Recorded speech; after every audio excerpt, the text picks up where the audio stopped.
Welcome to What the Fit, a podcast about what it means to be fit, whatever the fuck that means. My guest today is Kaylee Koozer. Welcome, Kaylee. Thank you. I'm so happy to have you. It's great to be here. You are the Vice President of Horizen Medical, and today we are going to talk all about perimenopause. Yeah. Which I'm really excited about because, one, my algorithm hasn't really gotten hip to like that and that sort of interest, right? So now, well, after this episode comes out, I'm going to get all kinds of content. Absolutely. But I haven't seen a lot of content, therefore I don't know anything about it since all of our education and knowledge these days is centered around what content we're being served up. Yep. So I'm excited to talk about it for a couple of reasons, but one, I feel like it's one of the biggest transitions that women go through in their lives. We go through many transitions, but this is like one of the big ones. And I'm always just so fascinated and interested in talking about transition and how we get support during transition. Yeah, and that's been a tough one for women in perimenopause for a long time. Yes, yeah, and you know what? Like, probably tough. It just in general over all kinds of transitions in our life. I don't know about you, but like I go kicking and screaming through change. You know, so I feel like, especially with something like this, where it's physical, right? But it's also affecting mental. Yes, quite a lot. So it's like, this is an area where I just feel like women could really use some knowledge and support. And so I'm excited to talk about that today. Absolutely. Yeah. Perimenopause is something that hasn't been talked about a lot historically, and it's become like a hot topic more in recent years. So I think the timing for me and my business partner Tim getting into this space was really interesting because like we were having these conversations and noticing it starting to become a little bit more mainstream, which I think is fantastic because we're trying to kind of coin the term. Maybe we didn't come up with this, so I don't want to steal credit, but in our team dynamic, we kind of joke a lot about cougar puberty because it's like, that's what I was gonna say. It's like, it is isn't it like puberty, right? It's like the shift before menopause. Yeah. And a lot of people don't realize that menopause is actually only one day in your life. So menopause is the day that you officially have been 360, we'll say 6 days from your last menstrual cycle. So 1 year without. So exactly, 1 full year without a period. And perimenopause can be really frustrating because a lot of women will make it like 11 months and some change without a period and get one again, and then you have then you start all over again. Yeah. But everything coming up to that is considered perimenopause, and then everything after that official day is postmenopause. Yeah. Okay. See, I didn't know that. And that's how little we know, and we're women. we should know this. That's what I'm saying. I've spent so much time on here, like listeners will remember, I was really deep into like tracking my cycle and cycle syncing, and I became, really educated around like the menstrual cycle. Yep. Wonderful, great. But it's like, okay, there's also like additional phases of your life after that. Yes. And I think what's crazy is, for one, we spend so much time trying to learn about our menstrual cycle. By the time we probably feel like we understand what's going on, suddenly you're hit with this new term, and what's perimenopause? And I'm going through perimenopause. And for one, there's like a severe lack of information about it. We've obviously really failed to study the women's body historically. Right. So that's unfortunate, but I think it's starting to shift a little bit in the medical world, which is really great. But perimenopause will throw you for a whole new roller coaster ride, because it's, and I know you sent in your kind of brief to me, like you were curious about why it's so often undiagnosed. Right. And a lot of that is because doctors assume women are too young, or, their cycles are still fairly regular, but they start to get these symptoms that are really irregular. Like, the mood swings, the brain fog. For a lot of people, the first thing that they notice is insomnia, just really intense insomnia. You can't sleep. Interesting. Cannot stay asleep. Some people can fall asleep fine, but they can't stay asleep. Some people can't fall asleep quite as well. So it kind of varies from person to person. And that's also the thing that's so tricky about diagnosing perimenopause is there's a whole slew of symptoms, and not everybody's going to experience the same set of them. Right. At the same time, in the same order. Exactly. Yes. And some people will tell you they've had every symptom in the book, which is almost even worse than like a small subset, because it can be itching in your inner ears. It can be obviously weight gain. That's a huge thing that people notice is weight gain that doesn't respond to things that your body responded to before. So it can be really disconcerting, especially as much as we connect our kind of our identity with how our bodies look and feel. And we deal with a whole lot of that as women. So suddenly being in a space where you are doing the same things that always worked and your they're doing nothing for you. Yeah, your body's changing. Yeah. It can be very confusing and frustrating for women in this process. Totally. Yeah. It feels, ultimately, I would imagine it feels like your body's betraying you. Yeah. Right? You're like, I'm on this path. I've always done this. It's always worked before. And it's like, well, like now shit is shifting. Yeah. And so there might need to be like new courses of action to take. Absolutely. Yeah. So before we get into that though, I want to hear about, how did you start Horizen Medical? How did you, get into this work? Yeah. So I've been very passionate about hormone health for a long time. Really? I had a lot of struggles, as a lot of women do, with my relationship with food in my teens. Yes. And that's what got me into nutrition. So my background is mostly in nutrition. And what got me there was having had an eating disorder. I didn't grow up with a lot of money, and my parents kind of wanted to put me in an inpatient care facility, but it would be a financial burden to our family. And so I was like, I don't want to put that on my parents. And so I kind of took it upon myself to research recovery methods and got into that. And then I ended up coming across this method called the Maudsley method. And I'm not telling anybody to do that. It's actually quite dangerous because it's like starting yourself off on 3,000 calories a day to try to regain weight really rapidly, which is supposed to be beneficial in terms of like when you're malnourished, some of the things that go are like your bones, your nails, your hair, skin, bone. I know too, from my own experience with disordered eating as a younger person, your period, irregular. Yeah. So it's your hormones. It's all those like kind of those things that aren't necessarily, I would say they're essential, but they're not like bare minimum for survival, unfortunately. So those things kind of are the first things that your body throws out the door, or out the window, and to keep you alive. Exactly. So it's like we got to focus on all those other organs and send all the very minimal nutrients we're getting there. So anyway, I was trying this Maudsley method, which I probably should have had some physician oversight, but I didn't. I mean, I was gonna say too, like honestly, that's really honorable and like brave and courageous of you to take your own recovery into your hands and like seek out the help and like seek out ways that you can try. Like that's really incredible. I really had a light bulb moment. It wasn't totally by choice, but I had this one night where I started having severe chest pain. And that was when it was like, it clicked for me. I was like, I'm going to die. Like if I don't do something about this. So I was pretty desperate to change it quickly. So I just started eating all sorts of junk food to try to get my calorie intake up because I wasn't used to eating that kind of volume. And I felt like total shit. And so I started to do more research into like, how could I feel a little bit better? And my mom had always been a little bit on the hippy dippy side. And so I was kind of already in the space of health and wellness and holistic nutrition. I started exploring healthier solutions to get as many calories as I needed during that time, and I started to feel a lot better. What did you eat? A ton of smoothies, which I later found out might not have been the best for my constitution. But for like the gut and all of that. But a lot of smoothies, like it would be like frozen bananas and oats and chia seeds and like almond butter and peanut butter or whatever. I prefer the flavor of peanut butter, but I knew almond butter was nutritionally maybe better. Just because peanuts can have high mold content and stuff like that. So I was relying on smoothies quite a lot. I did a whole lot of that. And just really trying to focus on, more than anything else, what was calorie and nutrient dense.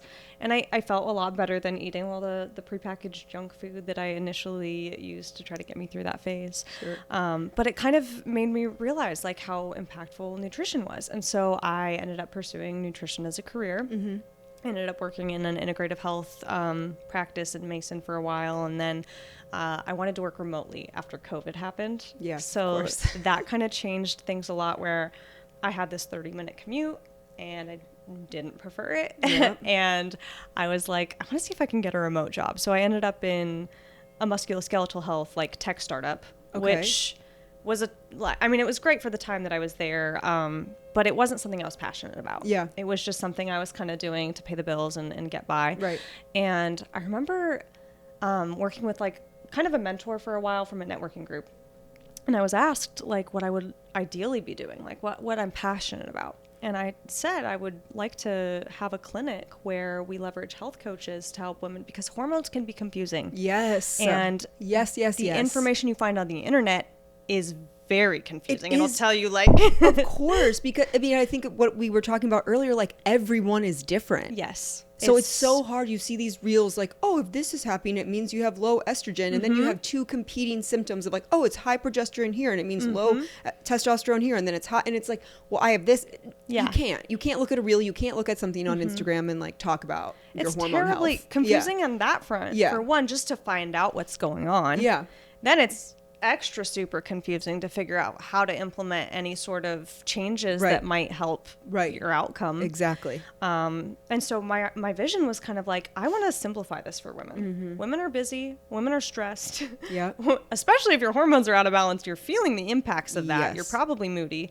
If you have hormones that need fixing, you're probably experiencing a lot of PMS, PMDD, stuff like that. So like, you're not feeling great, and you're probably a little bit confused about what you're coming across on the internet to try to help yourself. Yeah. And healthcare has not always been the most supportive for women. A lot of times you'll go into a doctor's office and you'll get told something really basic and unhelpful, like eat less and move more. Yeah.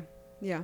What do you do with that? Yeah. It's not customized. No. It's not, yeah. Yeah. It's like kind of just sending you out with a very basic directive and hoping that you'll figure that out on your own. And it's not really supportive. I think healthcare should support you. Yeah. And so my vision was, I was like, I want to have this clinic with health coaches. At the time for the startup I was working for, I was in a health coaching role. That was my first exposure to health coaching. Yeah. And I was a little iffy about it at first, but then I started to really see the value in it as I performed that role. I was like, this is awesome. Like this is helping people.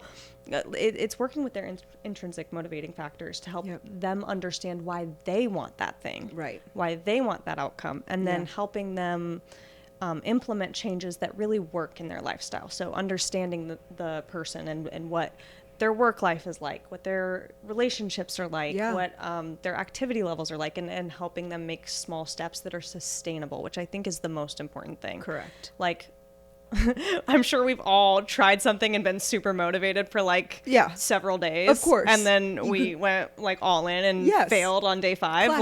Like, classic. So coaching really helps to kind of work with that. And like, if you do have that moment where you're like, you went gung ho for a few days and then you felt like you failed, let's talk about that. Yeah. Let's figure out what didn't work about that. And then let's come up with something else that does work. Yeah. Reconnect to your purpose. Exactly. Yeah.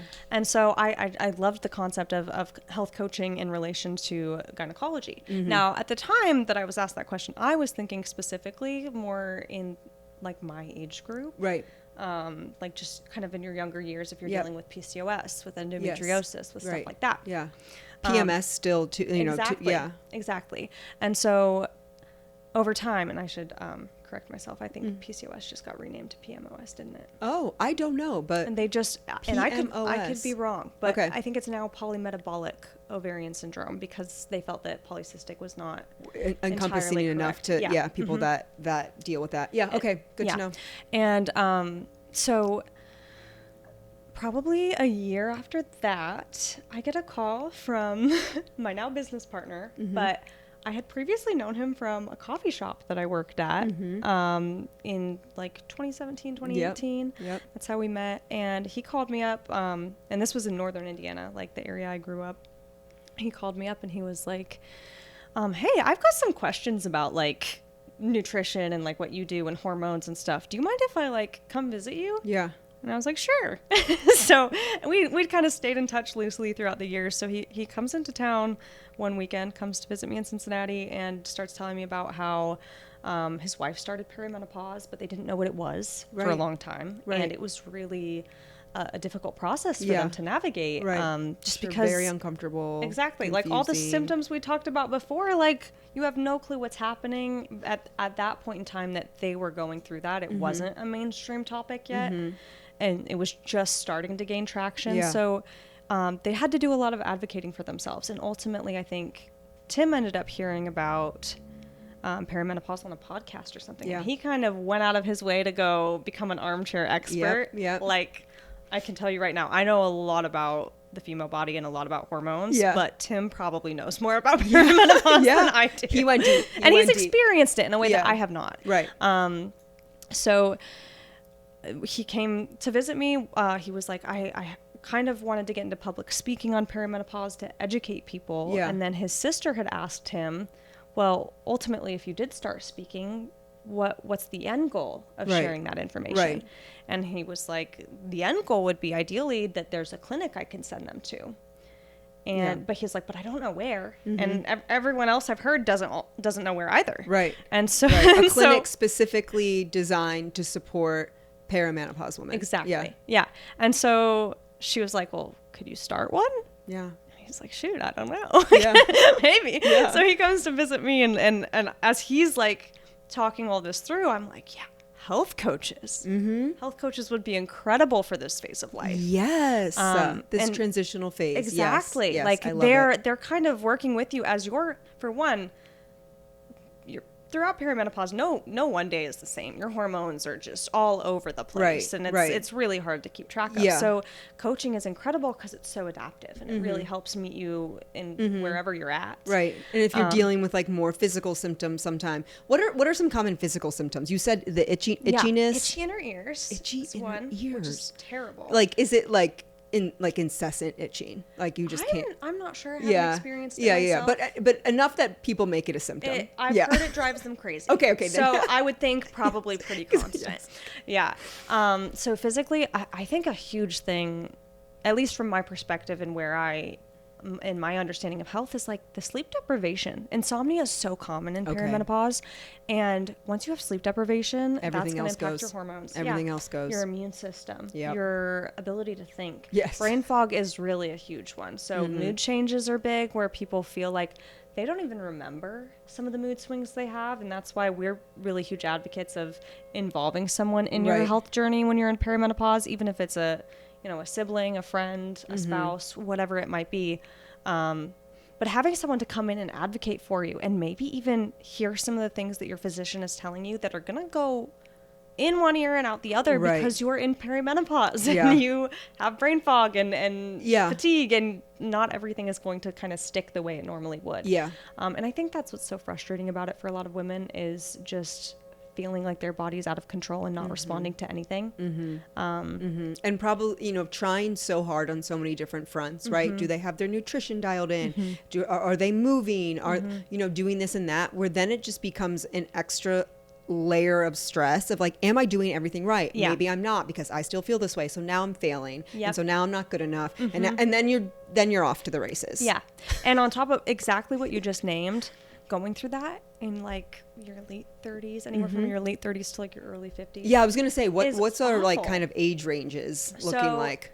Typically, I think the average age that women enter perimenopause is around 40. Okay. But I do think there are a lot of factors that are playing into women entering perimenopause a little bit earlier. Sure. We've got a lot of environmental pollution. We've got a lot of endocrine disruptors everywhere. Probably similar reasons why younger girls are starting their period so much earlier, and hitting puberty so much earlier, and that's another thing like too. It's the same thing, right? Is you have a limited amount of eggs from the point that you're born, you're developing, and that's not going to really change. There are things that can delay it. So like if you are underweight throughout your teens or at any point in your life, and you end up with absent menstrual cycles, then you'll end up kind of delaying perimenopause potentially, just because those eggs weren't being cycled through. Got you. Or if you are pregnant a lot and breastfeed and anything that is slowing how frequently you get your menstrual cycle, that can delay perimenopause a little bit.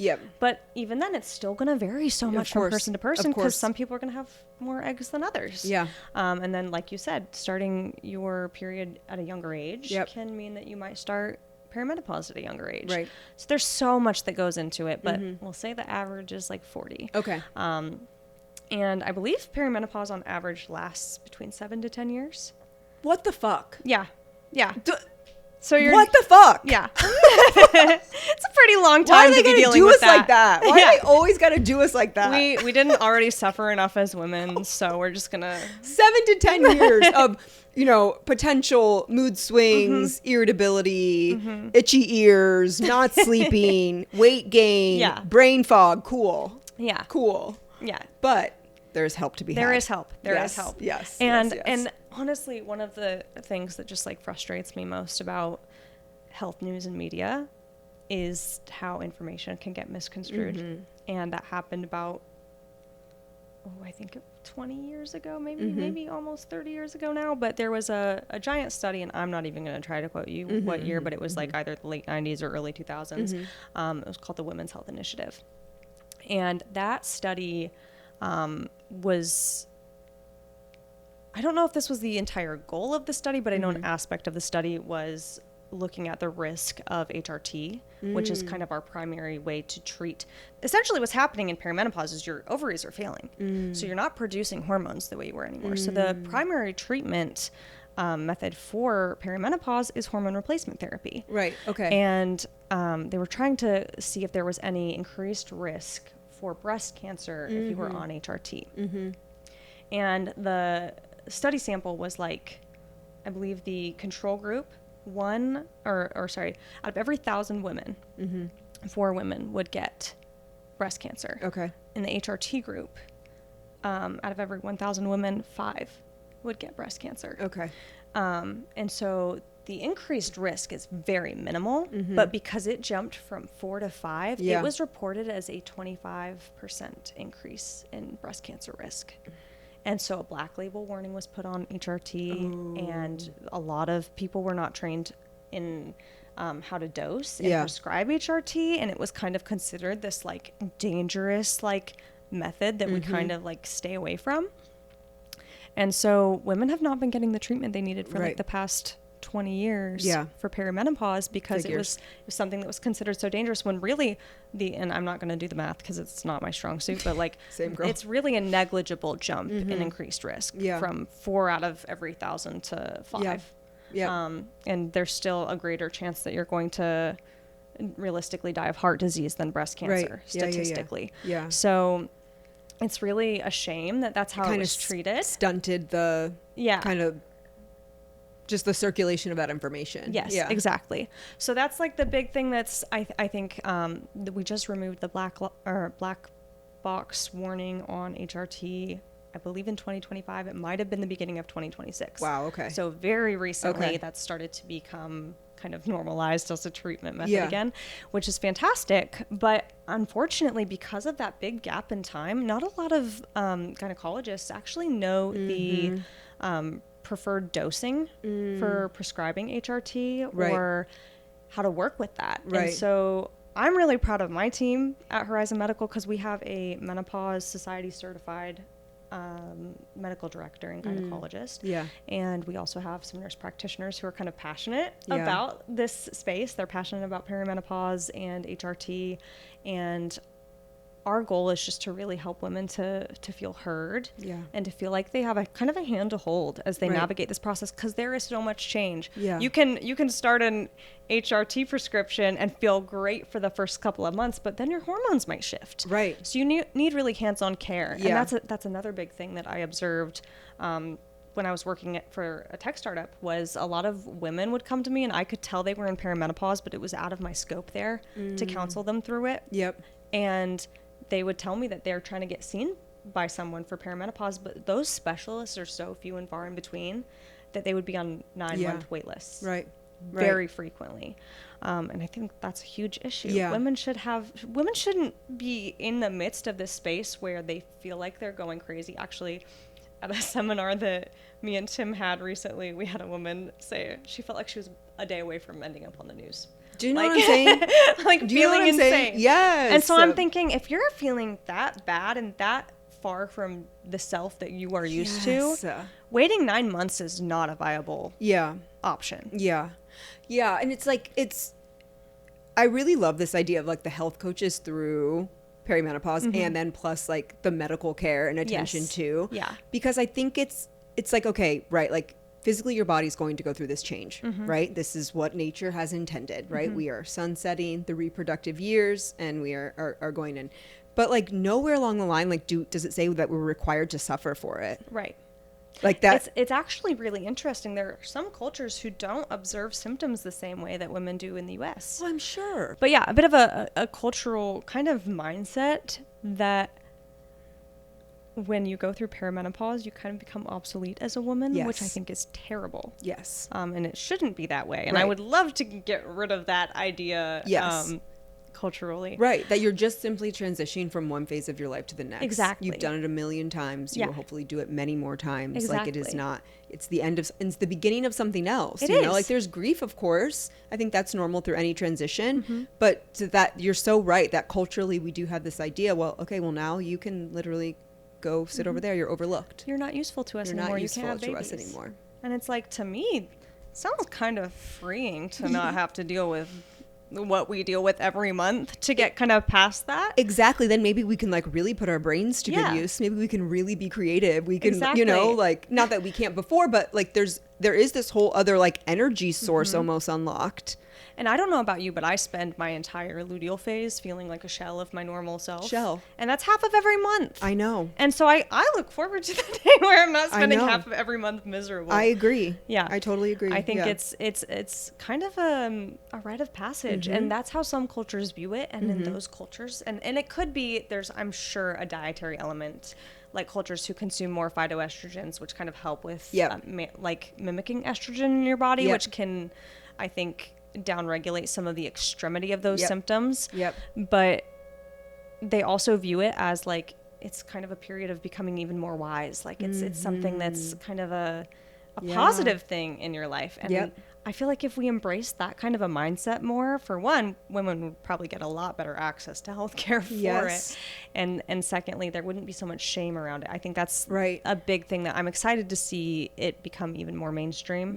As a topic and conversation, because I think women have felt like it's something you have to keep behind closed doors for so long. Right. I don't want to admit I'm going through this. Yeah. But it's like, it's the same way about like when women have their period, like in some cultures, it's celebrated. It's, you know, it's really like an honorable to like come now into this phase. Whereas I think with Western culture, it's like, okay, well, don't talk about it. Like you got your period. Let's keep it a secret. Like don't let anyone know. Like if you're lucky, you have like a older female figure in your life to kind of walk you through. But you know what I mean? It's not, it's not something really that we celebrate, even though we're saying we value it so much.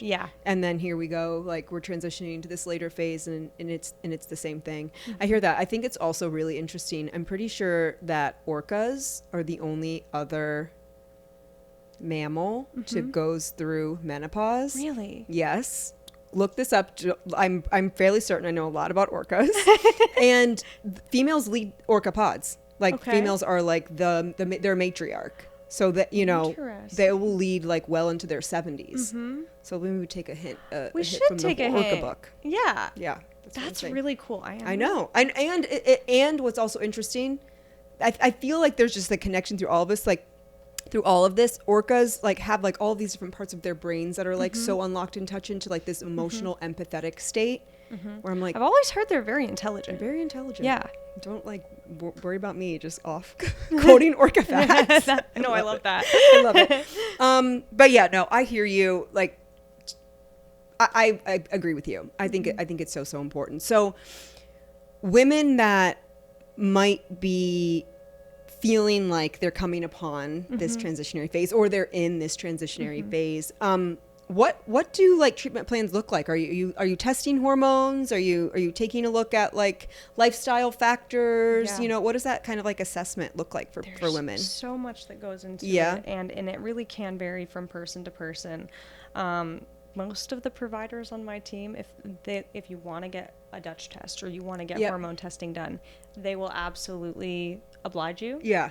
But they will also tell you it's not going to give you a good snapshot. It's not going to. Because your hormones are so all over the place in perimenopause. Got you. That getting hormone testing done isn't ever really going to tell you the whole story. Right. You should be basing a lot of your treatment success on how you feel. Yeah. And not the blood work quite as much. Yeah. Okay. There are definitely other aspects of blood work that are important. Sure. And I think a big part of our kind of philosophy at Horizen Medical is wanting women to feel heard. So if you want to get that blood work done and you want to pursue your health, you're going to have the opportunity to do that. No one's going to tell you can't. They're going to help you get that done.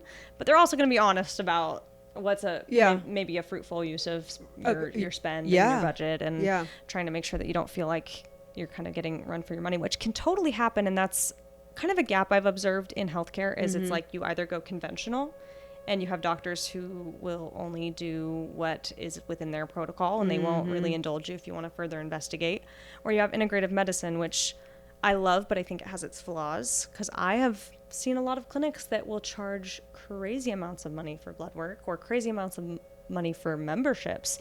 And I think that takes accessibility out of the picture. It does, yeah. And I think that having access to care for perimenopause, something you cannot avoid under any circumstances, shouldn't be a luxury. I think it should be very accessible. And that's a big part of what we're trying to do, is make sure that women have kind of at every level the support that they need. So we kind of have a health coach forward model where you can speak with health coaches if you want to before speaking with a nurse practitioner. And we're kind of titling them health navigators, because a lot of people... I love that. Yeah. A lot of people don't really quite grasp what health coaching is. Yeah. And we want you to realize this is a person who's kind of with you along your journey to help you navigate this process. And I think what's great about that is if you are working with us and you're on HRT and you need maybe a revision to your routine, you can have a meeting with the health navigator first, and it's going to be a lot more cost effective than meeting with a nurse practitioner every time, and they can discuss that your results, your picture with your nurse practitioner or your gynecologist. But our big thing is making this accessible, because there are so many layers to this care. There's so many layers to understanding what's going on for you specifically and to what your specific solution is. Hormones can be, getting your hormones tested can be helpful, but it usually isn't going to give you the full picture. There's a bigger, kind of like a bigger picture to tell there. Yes.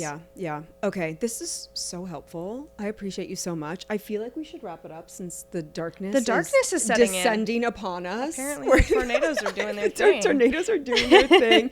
But really important, where can people find out more about Horizen Medical? Where can they, book consultations, just all that good stuff? Where's that? So our website is horizenmedical.com. It is spelled with an E. Horizen is. It's Horizen, like Zen, finder Zen. Yes. So that's one thing that I think we've combated a little bit with our marketing. With your SEO search, people aren't used to that. But our website is horizenmedical.com. We are on Instagram at Horizen Medical. We're on Facebook. We're maybe on YouTube. I don't feel like we've done a lot with that yet, but we're getting there. We are opening up in Kenwood by the end of August, actually. Amazing. So we've been seeing patients virtually for a couple of months now, but I actually have just been in the clinic the past couple of days putting furniture together. So we're about to open our physical doors, and I'm really excited for people to come see the space. We'll also be offering a lot of free education to the community. Amazing. So we have a conference or seminar space in our clinic that will seat about 30 people, where we want to do just free educational seminars to help women understand what's going on and maybe find community in this process. I love that. That's wonderful.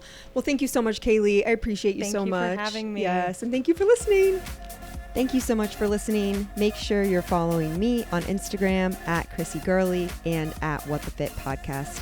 Full video episodes will be available on Spotify and YouTube, so follow and subscribe. If you're loving What the Fit, please help spread the word. Send it to a friend, share it to your story, and if you're looking for even more exclusive content, become a Patreon member. You can find it at patreon.com/whatthefitpodcast.